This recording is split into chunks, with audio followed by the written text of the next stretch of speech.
तो आज मैं फिर एक बालों से रिलेटेड एक वीडियो लेकर आई हूँ। जैसे कि मैंने बोला था कि मैं बालों के बारे में जितनी भी नॉलेज अपने एक्सपीरियंस है आज तक, मेरा 25 साल का, जो मैंने देखा है, जो समझा है, जो सुना है, उस हिसाब से शेयर करने के लिए एक और वीडियो लेकर आई हूँ। तो आज के टॉपिक का मेन जो हमारा हीरो है वो है शैम्पू। अब आप बोलेंगे शैम्पू, शैम्पू में क्या है? शैम्पू तो हम सब यूज़ करते हैं, बिल्कुल यूज़ करते हैं, लेकिन मैं दावे के साथ कह सकती हूँ कि शैम्पू को लेके आपके दिमाग में भी कुछ ऐसी चीज़ें रहती होंगी जिससे कहीं ना कहीं कन्फ्यूजन क्रिएट होता होगा, या फिर आजकल की मार्केट में इतने ज़्यादा लुभावने अट्रैक्टिव शैम्पूज आ रखे हैं कि जब हम शैम्पू लेने जाते हैं तो हमें लगता है कि इनमें से कौन सा शैम्पू लें। हम एक शैम्पू ले आते हैं, मगर ज़रूर मन में ज़रूर सोचते हैं घर आके कि अरे यार वो शैम्पू ले लिया होता तो शायद मेरे बाल और अच्छे हो जाते। लेकिन आज मैं आपको एक बात ज़रूर बताना चाहती हूँ अपने एक्सपीरियंस से, जो मैंने आज तक देखा है, समझा है बालों के बारे में जितना भी। शैम्पू से बालों में कोई फ़र्क नहीं पड़ता, कोई भी फ़र्क नहीं पड़ता। शैम्पू एक तरह का, वो कह सकते हैं जैसे कपड़े धोने का डिटर्जेंट होता है, ऐसे बाल धोने का एक ऐसा एक डिटर्जेंट रहता है, मतलब गंदगी निकालने का, जो हमारे बालों में जमा हुआ तेल, ग्रीस को साफ़ करने का काम करता है। मगर दावे तो ये किए जाते हैं बहुत सारे शैम्पू से, आपके बाल झड़ने रुक जाएंगे, आपके बाल वो एकदम सिल्की सॉफ्ट हो जाएंगे फलाना शैम्पू से, ढिमकाना शैम्पू यूज़ करने से आपके बाल लंबे हो जाएंगे, जो कि गलत है। गलत नहीं, एक बहुत बड़ा झूठ है। शैम्पू सिर्फ और सिर्फ आपके बाल से गंदगी साफ करने का एक माध्यम है। अगर आप शैम्पू यूज़ करते हैं, जो भी यूज़ करते हैं, वो सिर्फ आपके बाल की गंदगी निकालता है। अब आप मुझसे पूछेंगे, या आपके मन में सवाल ज़रूर आएगा, तो फिर शैम्पू चूज़ कैसे करा जाए, क्या शैम्पू यूज़ करा जाए? तो देखिए, मैं आपको एक चीज़ समझा दूँ। शैम्पू बहुत बड़ी कोई ऐसी चीज़ नहीं है जो बालों में जादू कर सकता है। मैं नहीं मानती, ना मैंने आज तक होते देखा, ना खुद पे देखा, ना किसी क्लाइंट पे देखा। हाँ, दावों के हिसाब से ज़रूर ऐसा होता है। चलिए हम बात करते हैं। सबसे ज़्यादा जब शैम्पू की बात आती है तो हेयर फॉल से रिलेटेड। हेयर फॉल के बहुत सारे शैम्पूज़ हैं, बहुत सारे ब्रांडेड भी है, प्रोफेशनल भी है। अब क्या आप जानते हैं कि हेयर फॉल का शैम्पू से कोई लेना देना नहीं है? हेयर फॉल दो ही कारणों से होता है, या इंटरनल या एक्सटर्नल।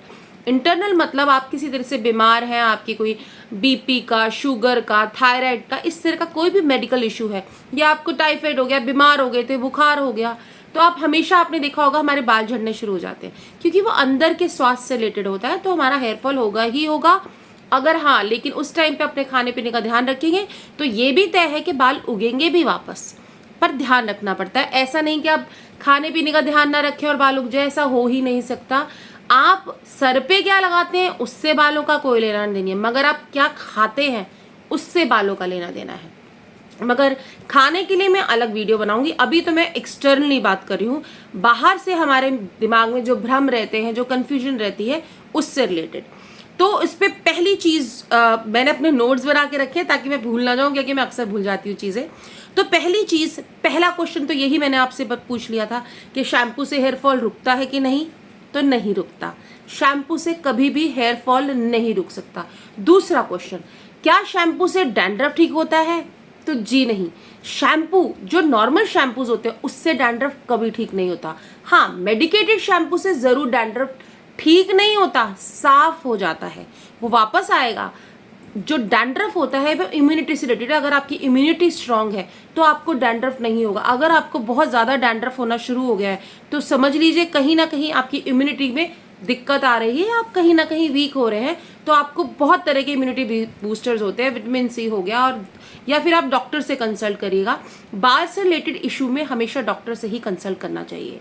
अब डैंड्रफ की बात भी मैंने क्लियर कर दी कि जो डैंड्रफ रहता है वो भी शैम्पू से ठीक नहीं होता, क्लीन होता है।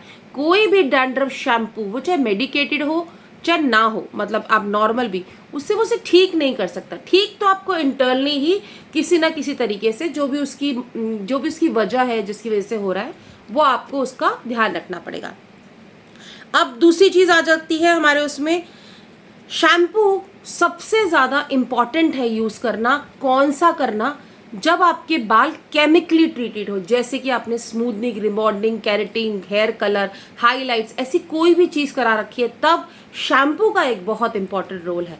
कंडीशनर की बात अभी मैं नहीं कर रही हूँ, कंडीशनर एक अलग अलग काम करता है, वो आपकी सॉफ्टनिंग का काम करता है, तो वो तो काम ही करता है, वो हमेशा अच्छे होते हैं और जैसा आपको सूट कर जाए। लेकिन कंडीशनर इज़ अ मस्ट। अगर हम ये दिल्ली या नॉर्थ एरिया में रहते हैं, जिस तरह का नमक खारा पानी आता है, तो हमें कंडीशनर चाहिए। ठीक है, अब मैं कंडीशनर की बात अभी नहीं कर रही हूँ क्योंकि बात बहुत लंबी हो जाएगी। अभी मैं शैम्पू के टॉपिक कवर कर लेती हूँ। तो दूसरी चीज़, जब केमिकली ट्रीटेड हेयर है, आपने किसी भी तरह का, अगर आप हेयर कलर लगाते हैं, आपने हाईलाइट्स करा रखी है, आपने कैराटिन, स्मूथनिंग कुछ भी करा रखी है, तो ज़रूर आप केमिकली ट्रीटेड के लिए जो शैम्पूज आते हैं वही यूज़ करिए, ताकि जो आपने सर्विस करा रखी है अपने बाल में वो लंबा चले, कलर जो है वो फेड ना हो, खराब ना हो, ड्राई ना हो आपके बाल। तब आप तब शैम्पू थोड़ा सोच समझ के ही यूज़ करिए। अन्यथा अगर आपने ऐसा कुछ नहीं करा रखा तो शैम्पू से कोई फ़र्क नहीं पड़ता। शैम्पू सिर्फ माइल्ड होना चाहिए, बहुत स्ट्रॉन्ग शैम्पूज यूज़ नहीं करने चाहिए। अगर आप स्ट्रॉन्ग से मतलब है जो आजकल बहुत तरह के, आप लोग समझ जा रहे हैं, आप समझ सकते हैं, जिस तरह के विज्ञापन आते हैं, इससे ये हो जाता है, वो हो जाता है, बिल्कुल भी नहीं, मैं नहीं मानती ऐसे कोई भी शैम्पू किसी तरह से काम करता है। कतई काम नहीं करता, बिल्कुल काम नहीं करता। मैं इस दावे के साथ ये चीज़ कह सकती हूँ, वो सिर्फ आपकी बाल की गंदगी हटाता है। ठीक है, अब आ जाता है मेडिकेटेड शैम्पू यूज़ करें या फिर हर्बल शैम्पू यूज़ करें। मेडिकेटेड शैम्पू मैं वो बोलती हूँ जो किसी ना किसी बीमारी से रिलेटेड है, जैसे मान लीजिए आपको डैंड्रफ है या और किसी तरह का प्रॉब्लम है, जो डॉक्टर देता है शैम्पू। दूसरा आ जाता है हर्बल शैम्पूज, जो अपने कितने सारे हर्बल प्रोडक्ट रहते हैं। मैं हमेशा हर्बल शैम्पू सजेस्ट करती हूँ। अगर आपने कोई केमिकल ट्रीटेड काम नहीं करा रखा, कलर वलर नहीं करा रखा, तो नॉर्मली बच्चे हो गए, मेंस जो ज़्यादा यूज़ नहीं करते हेयर कलर वगैरह, तो आपको हर्बल शैम्पू ही यूज़ करने चाहिए। सच मानिएगा, वो ऐसा नहीं वो कोई जादू कर देंगे, मगर वो किसी तरह का नुकसान नहीं पहुँचाएंगे, ये बात तय है। पैसे भी बचते हैं उससे काफ़ी हमारे। अब आ जाता है, हाँ, और एक और चीज़, थोड़ा सा रंग बिरंगे शैम्पू से बचिए। ये जो नीले, काले, बहुत तरह के अलग अलग पीले और लाल, मेहरून, आई डोंट नो आते हैं कि नहीं, पर इस तरह के शैम्पूज आपको यूज़ नहीं करने चाहिए। कोशिश करिए आपका शैम्पू जितना ट्रांसपेरेंट और जितना वाइट की तरफ रहेगा, वाइट से भी ज़्यादा ट्रांसपेरेंट, वो शैम्पू उतना ही माइल्ड है, रंग नहीं डला हुआ है। क्योंकि काला, नीला, पीला ये सब रंग होते हैं, तो वैसे शैम्पूज यूज़ नहीं करने चाहिए। हाँ, अट्रैक्टिव ज़रूर लगते हैं वो देखने में, मगर यकीन मानिए कहीं ना कहीं वो आपको नुकसान करेंगे आगे जाके। अब आ जाता है, हाँ, अरे सॉरी मेरा कैमरा गिर गया। अब आ जाता है मेनली शैम्पू यूज़ कैसे करें। आप जो भी शैम्पू यूज़ करते हैं, हमेशा आप उसी, पहली बात, कभी भी शैम्पू शार के नीचे सीधा करके यूज़ नहीं करना चाहिए। बच्चे लोग क्या करते हैं, ये लिया हाथ में शैम्पू, ये लिया उसको रगड़ लिया, डायरेक्ट लगा के, नहीं, कभी नहीं। आप मानिए उसका बहुत ज़्यादा नुकसान करेगा। तो हमेशा शैम्पू को, सबसे पहली चीज़ है, आपको बाल गीले करने हैं, ठीक है, और मग्गे में या किसी भी इसमें पानी लेके, थोड़ा सा पानी लेके उसमें शैम्पू डाल के उसका झाग बनाइए, उसे माइल्ड करिए। डायरेक्ट लगाने की ज़रूरत नहीं है, शैम्पू कम भी लगेगा और आपके अच्छे से पूरे बाल में फैलेगा भी। और कोशिश करिए बाल उल्टा करके धोइए।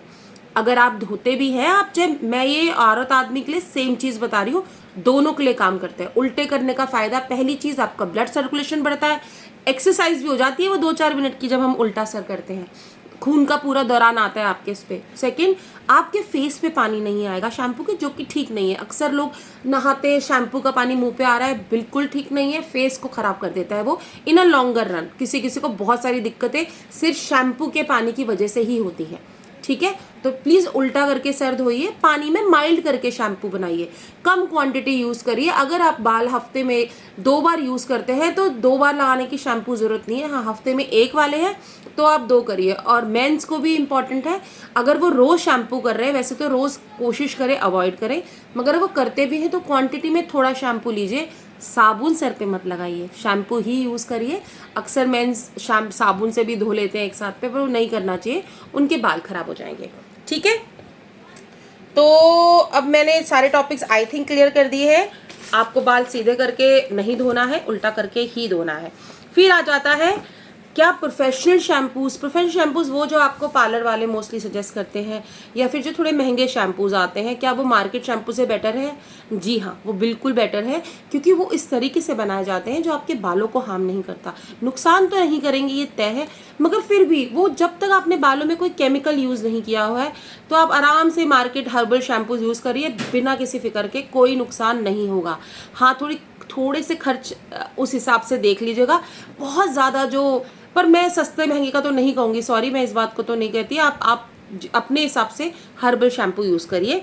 पैसे का ऐसा कुछ नहीं, मोस्टली हर्बल शैम्पूज़ इकोनॉमिकली आते हैं, बहुत महंगे नहीं आते, और जो बहुत महंगे आते हैं वो आप समझदार हैं, आपको क्या यूज़ करना है, आप यूज़ कर सकते हैं अगर आपको खर्च करना है तो।